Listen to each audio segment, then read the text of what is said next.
Scenes like these were unthinkable just days ago.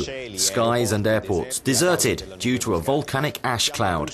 We're in Brussels to try to understand how the air transport players, that's airports, airlines and air traffic controllers, deal with such emergencies and what protection is available to passengers.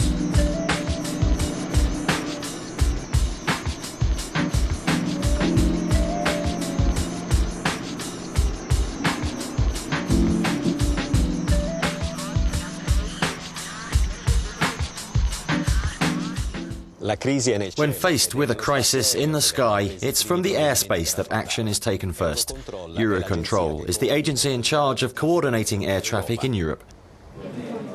One of Eurocontrol's responsibilities is spreading information about the situation in the air, but the decision to close airspace, which has been hotly disputed in recent days, is made by each European state.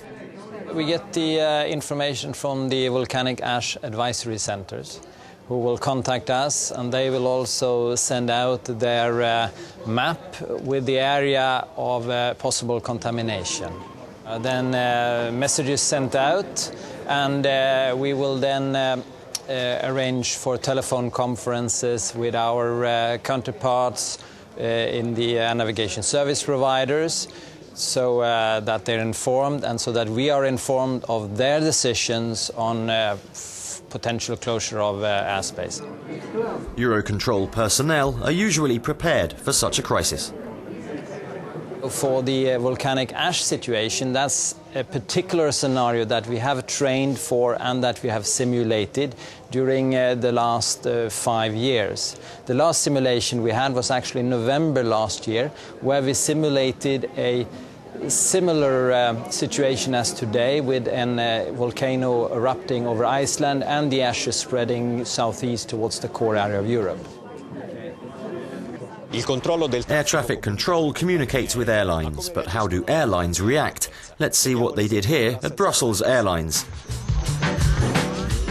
When the crisis began to unfold, a team was put together at the airline's headquarters to deal with all the operational and commercial problems. One of the biggest problems an airline faces in a time of crisis is getting its planes back to their operational base as quickly as possible. Why? Well, as you know, planes need to undergo regular maintenance. If a plane hasn't been serviced for a number of hours, it's not allowed to fly. The most important thing in terms of passengers is information.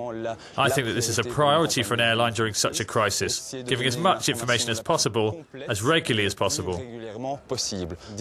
There are several things passengers themselves can do depending on what their needs are. All people who had a ticket to fly during this period, they can have their ticket changed free of charge or get a full refund.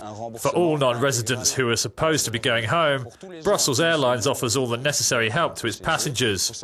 That means hotels, meals, but also phone calls and internet access. Mais également appels téléphoniques ou lignes internet. But things don't always go exactly to plan. Sometimes passengers complain that their rights aren't guaranteed. For example, their flight may be cancelled, but they don't receive a refund. So what can passengers do in that case? When they are affected by a cancellation, they have to file a complaint to the air company.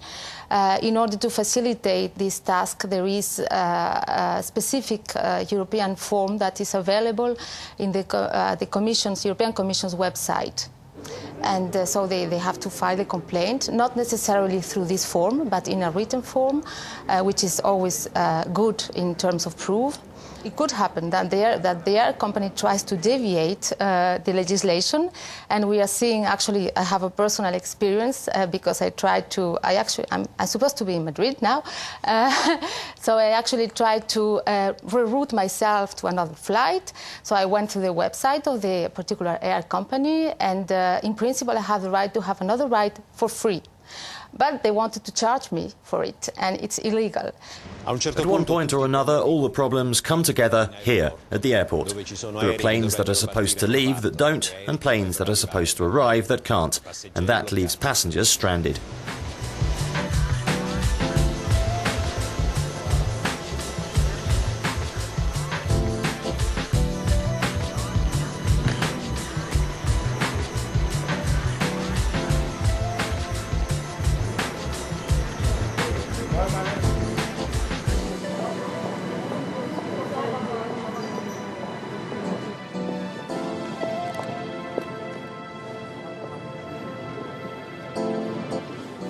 There are crisis plans, emergency plans that exist at the airport because there are more than 250 companies involved here, and all that needs to be coordinated. At the start of the crisis, we set up straight away a crisis centre, an operations centre, and we call anyone who has any input to give. It's very important to exchange information and coordinate the situation as a whole. Il est très important que l'on échange l'information et que l'on coordonne l'ensemble. What happens if airlines can't find passengers somewhere to stay? Obviously, that sort of thing can happen. For example, we had one plane with over 300 passengers from Bangladesh, and the plane had to be redirected because the airport in London was closed. Unfortunately, these passengers had to stay the night in a special zone that had to be put aside. We asked the Red Cross to bring camping beds. We supplied food and drink, so the airport does what it can to cater for these people as quickly as it can, by working together with the airlines, which are meant to be responsible for their passengers. We try to make sure that passengers can either continue their journey, or if that isn't possible, be put up in hotels. Organisation, good judgment and technology are vital for dealing with such events. But the reality is that things like volcanic ash clouds are not foreseeable. Faced with the force of Mother Nature, there's often little man can do.